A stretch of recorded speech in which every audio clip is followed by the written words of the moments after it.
Well, hello and welcome back, everyone. I am thrilled to be bringing my next guest to you today. This is Joanna Ingram. Jo is a former advertising agency director turned brand messaging consultant and client alignment coach from London.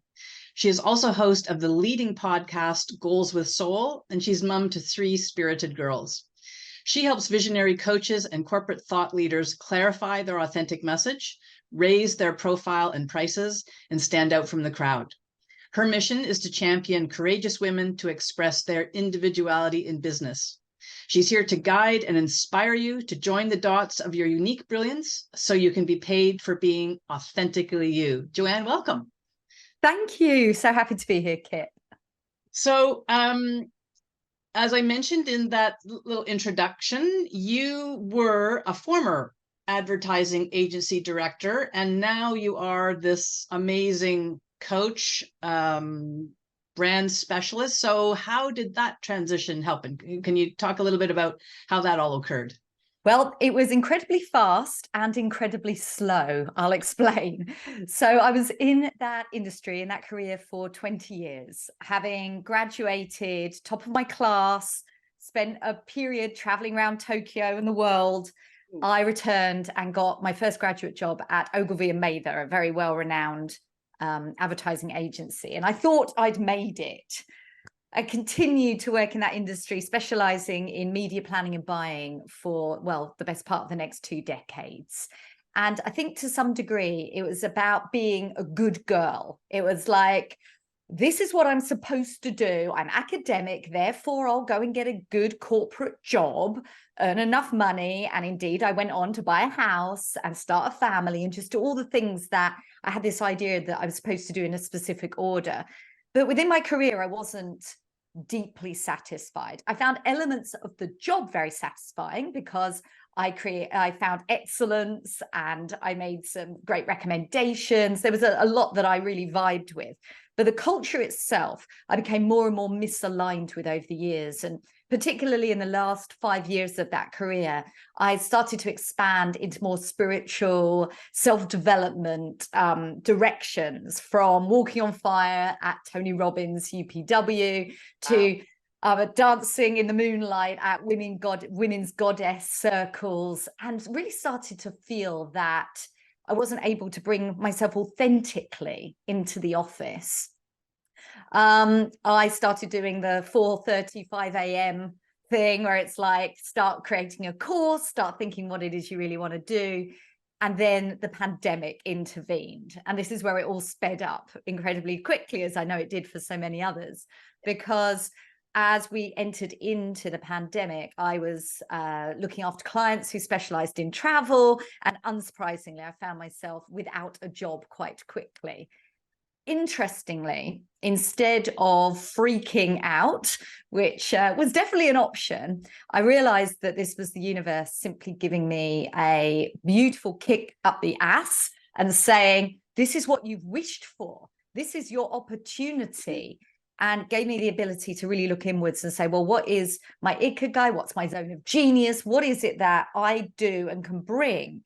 And that was the sort of nascent start of what I do for my clients now, really, which is to help people really create an authentic expression of themselves in their brand, so they can actually feel at home with their business and feel at home with themselves. So every day is fun and rewarding, rather than have-tos we get to.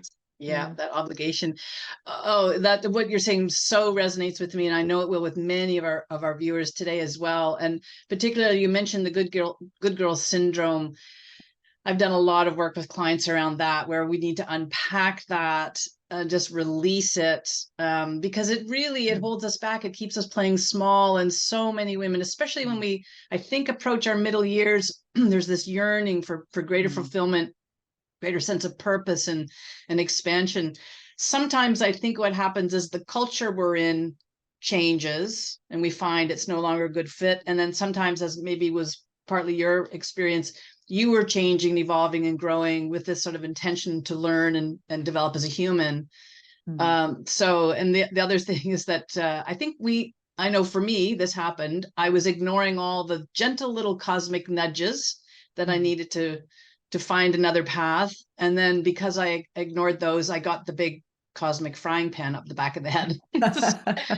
So I could relate to a lot of that. But okay, well, I'd love to tap into your extensive expertise. So we want to talk about the pillar, the right tribe, because it's not just about growing an audience. We can have an audience of 7,000, 8,000, but if only 12 people are opening, our emails, that's really not an engaged tribe at all. So what would you say? What is the key for finding that sort of perfect fit group of clients? Okay, this is a great question. And I have been through enough courses and containers to recognize the fact that a lot of us are sent in misdirection when it comes to identifying who what I call soul clients are. Who those people are, the perfect fit. And they are not just the ones who are going to say yes and pay you. And this is where people create big problems in their business. Oftentimes, the clients that I work with have been in their business for 3 years, 5 years or more. They may have made 6 figures or more, and yet they've made a rod for their own backs. They've created a business that isn't joyful, and therefore it's not sustainable. And I know that you and I have experienced burnout. I'm making the assumption you have. It's like we're a type. Many of us are coming out of corporate. We're very driven, very ambitious, and we bring that determination into our new business and we just go hard. And the problem there is that when you're moving fast, it's easy to make quick decisions that later, when we get the chance to balance in harmony in our business, and I went through a long process of bringing in feminine flow and addressing the wounded masculine and the divine feminine, and understanding how that works for me in my business. And I realized that actually the clients that we choose to work with, and I know some people might say, well, I wish I could choose right now. And there's a time in everyone's business when we just feel we want clients, no matter whom.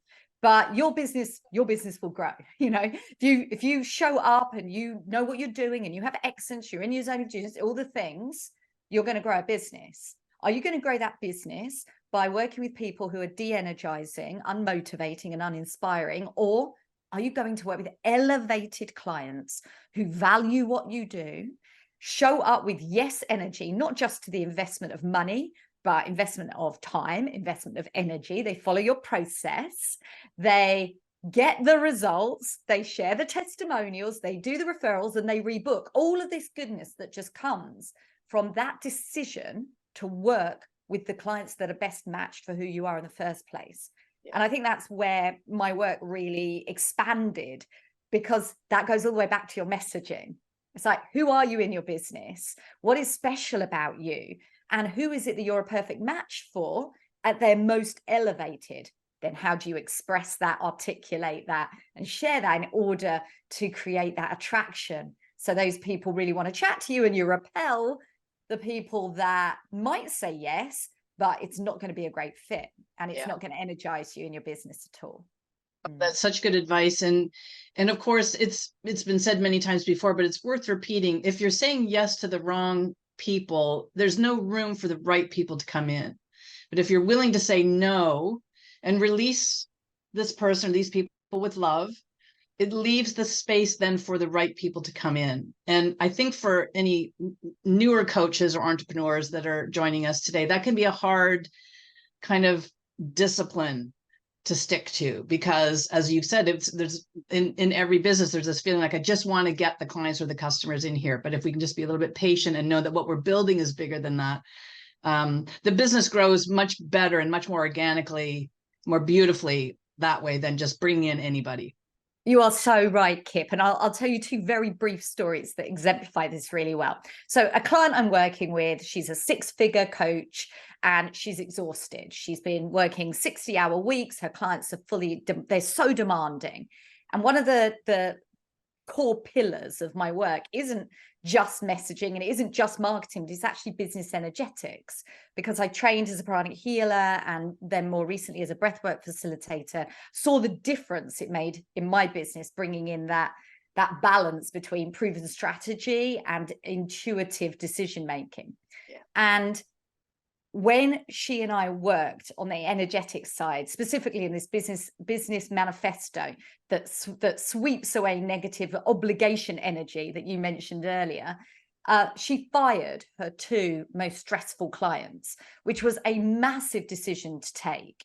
And 3 weeks later, she'd recruited 3 clients who were perfect fit. To your point, created the space. Now, like you said, there are people who are joining us today who are at a much earlier stage. And to that, here's my own story. The first maybe 8 months, 12 months into my business, I'd been through burnout. I'd been through a summer of walking around barefoot in the woods, getting in tune with my feminine, but not building my business at all. Like, I was feeling flowy, but not a lot was happening when it came to client acquisition and revenue and the things that I really wanted to see from a business perspective. And I downloaded this process, I call it brand epics, that I put myself through to identify what was special, what my brand positioning was, who I most matched with to work with, and realized that one of the reasons I'd been in burnout was that I had been working with some clients. They weren't paying me a great deal. They weren't filling my books, but I was doing client work at the beginning of my business, and they weren't a great match at all, because I had assumed that because I was full energy and a real action taker and very, very motivated, I needed yin to my yang. And therefore, the best fit clients to work with me would be those entrepreneurs who couldn't get it done. And I was going out with messaging like, is there more work than week? Is it really hard to make a decision? Is it impossible to get your deadlines met? And of course, there are people out there that are going to resonate with that. Unfortunately, what I hadn't realized is that, first of all, they weren't a great match for me, because my energy, it was just not a good match, because I was pulling them or pushing them rather than them rising naturally with the same energy that could feed off each other. Yeah. But additionally, I was really just tired, because my empath energy, even though I sound like really outgoing, was deeply empathic, and finding them lower energy was de-energizing for me. And that was a contributory factor to just feeling exhausted and actually blocking bringing new clients in, because I'd say, I can't work with more than 1 client a day. It's like, it's just taking everything out of me. And I made a decision, which was the birth of this business energetics manifesto I just described, that I was going to decide what I was no longer available for and what I am available for. And I said, I'm no longer available to work with clients who aren't a great match. And even though my revenue goals were far from being met at that time, I had some discovery calls and said no. And it was scary. I was like going, this person kind of wants to work with me. I need more clients, but they are not a good fit. And I have made a manifesto, and I'm no longer available to work with clients who are not a good fit. And with love, said, you know what, we're not a great fit at this time. And I with love released them. And with my podcast, I was able to give them free value. It felt good, if rather scary. And here I am, a year and a half later, and things changed. In fact, I hit my highest revenue month only a month after I made that highest revenue to date was a direct result of the changes I made. One massive one was saying no and giving space. So the energetic shift in your business is every bit as important as the messaging and the marketing that you go on to do. No question. That's so powerful. Such a powerful story. I'm reminded, I used to be a competitive rower, and there's a phenomenon that occurs in the boat. If anybody is a rower, you'll understand this. And when everybody is doing exactly the same thing at the same time, bodies are moving the same way, hands are at the same level, it's called swing. And it feels almost effortless in a way that's hard to describe. But most of the time, people are a little bit out of sync and it feels like work. And so it's just the difference between having the right clients. It feels more flowing. It feels more natural. It feels a little easier, not necessarily easy, but definitely easier, instead of the kind of grind of, oh, okay, I've got this client coming today. And I was just like, not looking forward to it. We've all been there. Everyone has looked in their calendar and gone, and had to prepare and think, oh, this is going to be a hard hour, or maybe hour and a half that should be an hour, and all of these things going on. So if you can reduce that obligation and resentment energy in your business, it changes the landscape when it comes to client attraction. And then when you do lean in to the elevated messaging and aligned marketing, which are the two other important pieces that I deeply believe in and teach, then the three work in synchronicity, I guess. Swing to your rowing analogy, Yeah. all three are now calling to those elevated clients that are a great match for you, using modalities and using channels and marketing that feels great to you. Yeah. While behind the scenes in your business, you're setting boundaries and setting up energy that's just going to allow all of those things to come together in perfect synchronicity. Yeah. Lovely. Lovely. So I'm thinking about personal brands, because in this industry and any sort of entrepreneurial industry, there's a real focus on having a personal brand and letting that brand be known, getting the brand out there. So can you talk a little bit about the importance of messaging and our personal brands? Okay, well, messaging is everything. It's everything. Okay, great. And let's move on to the next question. You can't build your business if your messaging isn't on point and authentic to who you are. Now, let me just qualify that. Yes, you can build a business, but the room that we're in today is people who are deeply heart-centered. We want to create change and impact in the world, and we're bringing our unique gifts in order to do that. We're doing it with faith, and we're stepping forward, and we're trusting that this is what we're meant to do, and the people that we're meant to serve are going to appear, and the work's going to be just deeply satisfying for everybody concerned and create ripples in the world of change. Yeah. Now, when you're working in that industry, personal brand is authentic. Personal brand brings the qualities that only you can to the shop window to allow the others to see that you're a great fit for them. And we can't ignore the fact that we have to be visible. We're operating right now on Zoom. We're beaming out across, the whole globe. And, I'm sure, like yourself, my clients are global. I've worked with clients on most continents at this point, and it's the ability for them to see you, really see you. So a personal brand and messaging specifically has to be created that allows them not to see you as a life coach, a business coach, a health coach, but to understand why you're their life, business, or health coach, or any other type of coach, healer, or light worker. They need to understand why they're a good match. And that's how you bring the authenticness of yourself. And I mentioned earlier, I created this process called brand epics. And I realized that there are 5 core aspects of self. And that's the epics is an anagram. And it's E for experience, P for pain points and struggles, I for interests and passions, C for character and personality, and S for skills. And one of the first things I do with everybody I work with is go through those. And we find, without a single exception, that there's always 1 or 2 of those that have been suppressed and ignored and not brought into full integrity in that personal brand. And when we hit on which one it is and what aspect and what the shame is, what the shadow is, what the experience that they're not expressing as part of their brand, we usually hit on exactly who they need to work with. It's like, I get it. For example, personality and character is a really, really fascinating one. And I mean, they can all be different. Like, everybody's different. But the character and personality one is one that I see over and over. And it was true for me as well, that I had brought so much into my personal brand, but I'd ignored who I am fundamentally, how I speak, how I engage, what my energy's like, what my character is, what my character flaws are, what my shadow side is. And when I realized and owned that, I'm like, okay, I'm quite emphatic. I'm quite high energy. I'm quite honest. I can interrupt. I'm like, I've got these things about me, and that is not going to be a match for everyone. It's going to be people that are kind of repelled, a bit like, whoa, it's like that energy's like a bit much. But also there are people that like, bang, you're my person. It's like, I'm just like you, this energy I'm vibing off of. It's like, just tell me, don't beat around the bush. And those sorts of clients frequently come into my world. They're really like hot to go.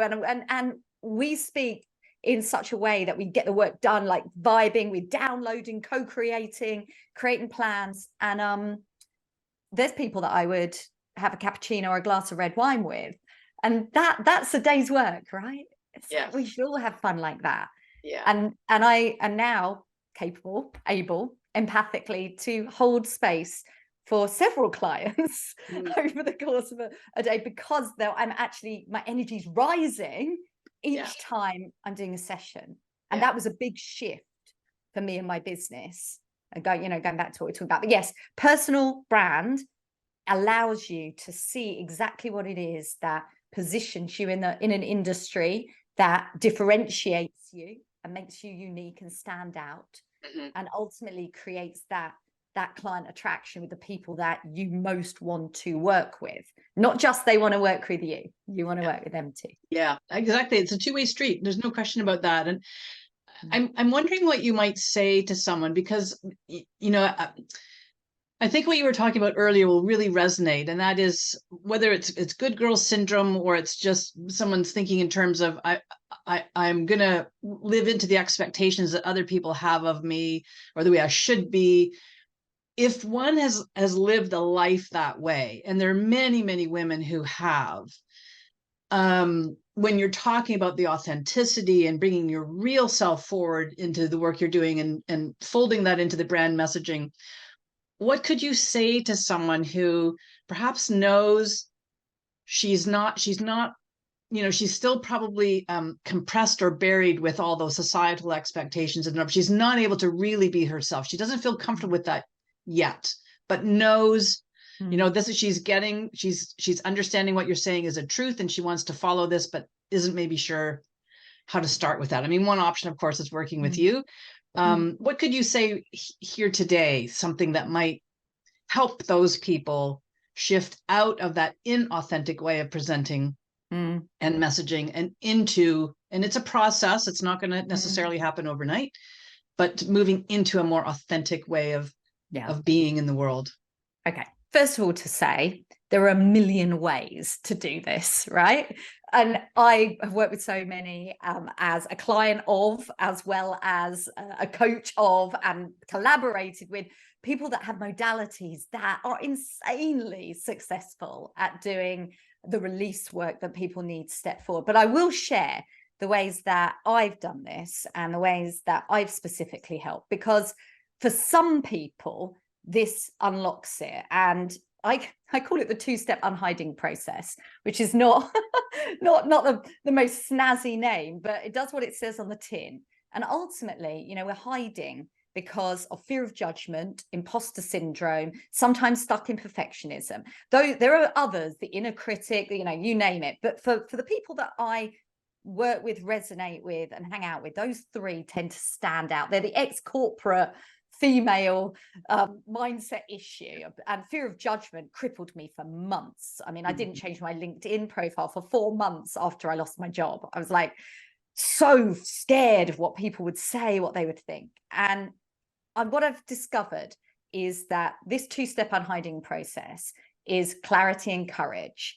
And in my work, the clarity comes from being truly seen, having that reflection, and understanding that you have unique brilliance, aka self-worth, in this industry. And it changes things. It's like, oh, I see who I am in this business now. I see where I sit in this industry. And one of the pieces of work that I do so frequently is help people see and then express their authority and their expertise. Because my, oh my, the amount of highly certified, highly educated, highly experienced, ex-corporate mavens that you're blushing, right? that show up and they're like, I look at them and I go, where is this in your marketing? Where, what? You're how, like, what? And they're like, I'm just thinking if I could just get one more certification in this, I'm thinking that I might. And it's like, right, you are classic for this. And it's like, it's an opportunity now to stop getting more certifications because you don't believe you're good enough. And instead, let's start talking about your expertise, your authority. And that's why I do a lot of work around brand opinions, brand mission, brand values, because this lights a fire. And it's like, come on, it's like, have an opinion. And I'm not talking about being confrontational. I'm talking about showing up as a thought leader in your industry and that becoming part of your brand. You have the authority, you have your expertise, and you don't need to show up and say, hi, did I mention this certification? Instead, you live it. You show that you understand, you have opinions about this. And I do want to add one other thing, Kip, about authenticity. There's a lot of really nasty, like, bro marketing strategies out there. We're in the wild west of our industry at this point, and people have the ability to pretty much say what they like, make any claims and promises they wish, to do it in oftentimes a way with false scarcity, false urgency. And I, for one, have absolutely fallen for it. We all have at some point bought something for fear of missing out and then been like, this wasn't very good, or I didn't exercise my discernment correctly. And certainly the marketing that is demanded now in the area in which I specialize, and the only type of marketing that I personally feel comfortable with, is about being in integrity. And that means showing up authentically, not using those sort of nasty strategies that funnel somebody down and don't give them a chance to think or reflect. And I've made it a real mission of mine to look at my own sales process and be like, where is this process, or how can I be in full integrity at each stage of this process? From how I might market, like I don't send cold DMs. I instead engage in relationship conversations and invite people to ask me for more information rather than push information on people, through to the other end where a client may want to work with you and is in a little doubt. And it's my belief to give someone, a discerning, elevated client, the space to make that decision. So I've designed my offers as evergreen. So the cart isn't going to close. Yes, I might have special offers. And if that's the case, there might be an urgency or a scarcity, but it's in integrity because this offer will end at the end of the month. If you want to join, make a decision. But it's all about deciding for yourself. And this is the important part about authenticity, about sharing your vulnerability and your authentic self in a way that is also in integrity. And that doesn't mean share every thought you have, share every truth about your private life. It's about being authentic and sharing and being visible in the service of those people you most want to help and work with. So I'm putting quite a lot in a fast, small bit of, I'm like, I could expand on each one of these for a long time, but I'm hoping that the core message is kind of reaching anyone that needs to hear this today. Absolutely. And clearly what's weaving through our entire conversation here, and in fact, through all the interviews in this summit, this theme of authenticity comes up again and again and again. And it's, to my mind, it's really so critically important. It's what allows us to make the genuine connections with clients or customers. It's what allows us to feel like we're really standing in our own power, that we're really having the right kind of impact on the world. I couldn't agree more with you. I'm wondering, what kinds of mistakes do you see people making? You've touched on this a little bit already, but what are perhaps the typical kinds of mistakes that you see in messaging? Okay, that's a great question. So one of the big mistakes people make, and you see this all the time. People go, I want to attract premium clients. And that's a great intention, because premium's often a euphemism for high ticket or higher paying. And, clearly we need profitable businesses. So we'll say, right, I want premium clients. So they go, right, how do I do that? And they go, right, I need to improve my messaging. And they make a few fundamental mistakes there. They go, messaging means I need to change the copy on my website. I probably need to change my brand colors. I should get some new photography taken. And I should, do a complete like brand refresh. And they think that this is going to make them look premium and allow them to therefore match with more premium clients. And the misunderstanding there is that the messaging they already have, if they just stick a brand band-aid over the top, people are going to say, oh, well, this is a completely different offering here, and be called to work with them. But the truth is that the underlying messaging, the piece about you, the piece that I was talking about before, about knowing what makes you different, special, what the standout is, how you differentiate, how you position, that's the true piece of messaging, that if you don't get that bit right, everything else is going to be a costly waste of time, money, and energy. And the other costly time, money, and energy, and you talked about this right at the beginning of our chat today, Kip, is trying to grow your audience as priority. This is a mistake that a lot of people make. They go, right, I need more clients, or I want to reach different or better or new clients.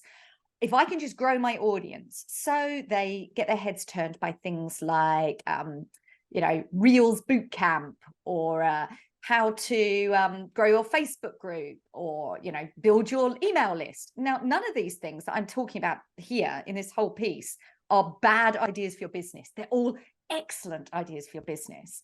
Once you really understand and have resonant messaging that's going to attract the clients that you really want to work with, because that's where you get to raise your price.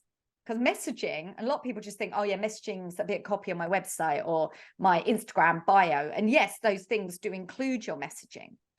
But the interesting thing is that once your messaging's properly dialed in, it goes from everything from what you say when you first introduce yourself at a networking event, right through to the promise of your signature offer. And that's where messaging needs to go the whole way, to the point of converting a perfect fit client and beyond. Your messaging sort of is the thread that holds the entire business from start to finish. And getting it right at the very nascent point of starting your business, or pivoting and elevating your business if you're later in the process, then making sure that your offer is aligned with the message. So it's a whole elevation piece for your business that really is the ring that rules them all. It's like, if you can get that one in place, then pick a strategy. And I'm platform agnostic, I'm business strategy agnostic, because they all work. They all work. There are 7-figure, 8-figure entrepreneurs who did it in Instagram, who did it on LinkedIn, who did it through their email list, who did it, that pick away. They all work. But what's going to work for you? And that's where you have to get authentic with your messaging and aligned with your marketing, and then be consistent and go for it, which isn't so difficult once you feel that clarity and that courage. That was the second part in the 2-step unhiding process, the courage. Because the courage to be visible is so much easier when you've got the clarity about why you're an important contribution to your industry, what your thought leader positioning is. And now it's a lot easier to be courageous because you know what to say. So, and that clarity helps build the confidence. If you're really clear about what it is you're doing, then the confidence just naturally grows and evolves out of that. I'm wondering about, you touched on vulnerability earlier, and certainly this is a topic that a lot of people will feel a little bit, prickly about. What can you say about being vulnerable in messaging? There'll be times when it's appropriate and times when it's not appropriate, and there will be content that's appropriate and inappropriate. So can you speak to that a little bit? Yeah. Okay. So one of the biggest mistakes that people make about vulnerability is thinking that they're supposed to share everything that's difficult and tough. And I think, well, I don't want to feel vulnerable. So I'm going to explain a couple of points that made a massive difference for me. And I'm sticking with this, and I will preach this over and over because it works. The first is to only share your scars, not your wounds. So if you're going through something right now, it isn't the time to start to share it in your socials with your business audience. We're not looking for them to help us get out of a dark place. We're looking to serve, to be the expert, to be the authority, and a level of professionalism. So I always think if it's something you've been through and it's now a scar, and you can share some real heartfelt advice about how you personally came through that, it's gold. And being vulnerable about not always having it perfect is really important, right? So get out there and share your scars. Keep your wounds just to yourself until they're scars. And then say, you know, last month I was really going through something. I didn't share it at the time, but I really wanted to talk through this because it's important that we share these things, which is my second point. We don't have to be gurus. We are not gurus, right? No. So in thinking that we have to be the finished article, we're doing our clients and future clients a massive disservice because we become unrelatable and we perpetuate the idea that's too frequently expressed on social media, which is that everybody's lives are perfect but mine. And actually talking about stuff that's going on for us. A good example is on Goals with Soul, my podcast, I started sharing really vulnerably about my journey, about the law of attraction. So I described how I called in the divine feminine and kicked off my Berkeys and listened to Abraham Hicks' podcast for about 3 months in the woods and was doing all this stuff. And I started to share that really vulnerably on my podcast because I didn't feel like I didn't feel comfortable talking about it, not least because I was finding manifesting really, really difficult. And, you know, you look on Instagram and everyone's doing it. It's like, oh, all these manifestation queens. I was going, I'm an expert in this because I've listened and read more about law of attraction than anyone I know. And yet it still feels really hard. And I realized that I'm an overthinker and I was getting in my own head. I found it hard to stay unattached. There were certain aspects of the law of attraction that were really difficult for me. And I started to share that vulnerably, even though I was a little embarrassed about this. And not only did I get several messages immediately from listeners saying, oh my God, love this show, love what you're doing here, really can't wait to hear the next step in your journey. But somebody even reached out to me and said, when are you holding a manifestation workshop? And I'm like, are you not listening? I'm like, I haven't mastered this, but it really got my cogs turning.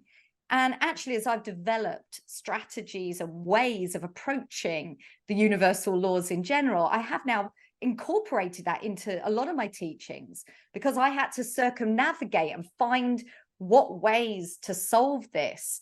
But I'm not positioning myself as the master manifester. I position myself as an overthinker who loves law of attraction, is a lifelong student, and has found certain strategies through business energetics that are allowing signs and synchronicities and allowing that loosening of attachment and the various other things that are really important. So sometimes vulnerability and sharing a journey can actually bring new clients into your world, but also open your portal to sharing and elevating what you share and what you teach. And this is that the I in brand epics, the interests and passions, because I love that stuff. And I wasn't teaching it. I was like busy over there about learning it and living it in my own life and secretly telling clients about my experience, but not using it in my marketing, not using it in my positioning, not putting it front and center in my offers. And now that spiritual or intuitive side, the divine feminine, is a big part of who I am and how I show up. And some people are very magnetized because they're sharing that journey, and others not so much. But that's the importance of being, you know, really brave and vulnerable about your brand, standing up for what you believe in. I can say I've listened to that episode, and for anyone, if you have not checked out Joe's Goals with Soul podcast, do so. It's brilliant. I love it. A couple of things. I think sharing vulnerably when it's the right time allows people to first see us as humans. You know, we're not perfect. We go through stuff as well. and then sharing how we've overcome, as you did. You can kind of, you've gotten through it in a way, and so then others can see, well, it's possible for me too. If she's done it, I can do it. But the other thing I think, which is the bigger part of that to really zero in on, is that we never really arrive, as, I don't know if I use the term right, fully formed humans. I'm not sure if I should say it like that. What I mean is we are always in a state of becoming. We are always in a state of growth and evolution. Sometimes it feels like we're stagnating, but we're growing in one direction or another all the time.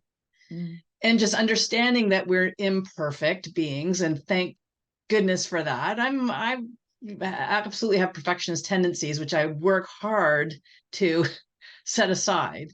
But just knowing that it's a journey, we're learning, we're going to stumble from time to time and make mistakes. People can benefit from hearing about that when it's well timed and presented in a way that's authentic. But just this idea that we are becoming, we are always becoming, we are never fully done, and it's okay for that. It's quite beautiful, actually. Joe, oh my goodness, the time is just flipping by, and there's so many more things I want to ask you. But anyway, let me just ask maybe one quick question, then I'll get you to share your freebie for everybody. Maybe it isn't a quick question, I'm not sure, but how would you know if your messaging is working or not? Is there something that, like, right away you'll say, okay, this is not landing and I've got to make some changes here? Yes, absolutely. There are certain signs that people might misunderstand as being a different kind of problem that's actually a messaging problem. So let's take the example earlier of somebody that wants to build their audience. And we all want to build our audience. Of course, we want to grow our audience. But if, for example, you've got, let's call it an Instagram account, and you're growing it, let's say you've got 2,000, or in the case of one of my clients, over 50,000 followers, and yet you're not getting any conversions, you're not getting anybody who is clicking on your bio and then booking a call or whatever your simple funnel next step is, you have a messaging problem. Now, that we can take that example and move it over to some paid ads. Have you tried running some ads? What were your results? Now, of course, there's lots and lots that go into all of this, but oftentimes it signifies a messaging problem because you're not connecting with those people that are going to respond to your message positively, that are going to take the next step. Yes, it might be a copywriting issue, and perhaps you haven't got your call to action right, but all of those things can only be resolved if you actually get the message right, who you are in the market, what exactly you're about, how you express yourself, how you come over with your personality. And importantly, and I haven't talked enough about this today, but there's a big difference between calling to the pain points of those clients you most want to work with and focusing a lot more on their desires. I'm pleased that this one came up, actually, because when we talk about best fit, elevated soulmate clients, they are ones who are energized and ready to say hell yes and do all the other great stuff. And they are only going to be ready if you call to them with ready words, and that calls to their desires. They can picture what it is that you can help them create, and they're ready. When I talked earlier about calling to my mismatched clients with too much work, can't get it done, pain point, pain point, pain point, pain point, offer or call to action, it's no big surprise that if you follow that strategy, you are going to match with people who are actually stuck in victimhood, stuck in the identity of the struggle. And this is where businesses get built and businesses fall, because it's exhausting, because those people don't just show up as, an energetic mismatch, but unfortunately there's also a whole subset where you'll get missed payments, people not showing up for calls, people who have expectations that can't be met, and so on. You're sort of creating that environment of demand, which isn't, a thriving place for both client and coach. So call with elevated messaging, and that comes from really tuning into their desires and articulating them in like a really energetically expressive way, so they can connect with you and see that you're the person to help them make the next step. Yeah. Wow, I love that. I love that, Joe. Well, this has been amazing, absolutely amazing. Thank you so much. And before we go, I'll invite you to share your free gift for everybody. Yeah, absolutely. I'm really excited to share this because I haven't shared this in any summit before. Ooh. It's normally paid for, but I've got a cute little mini course called Magnetic Messaging and Content Mini Course. And if you're somebody that wants to learn how to create magnetic content, how to elevate your messaging, then this is going to teach you in 2 very simple lessons in my own unique style. But also there's I'm sharing my activation for helping you get into truth alignment in your messaging. So let's do it strategically, let's do it energetically, so you can get out there and really connect with those soul clients that you most want to work with.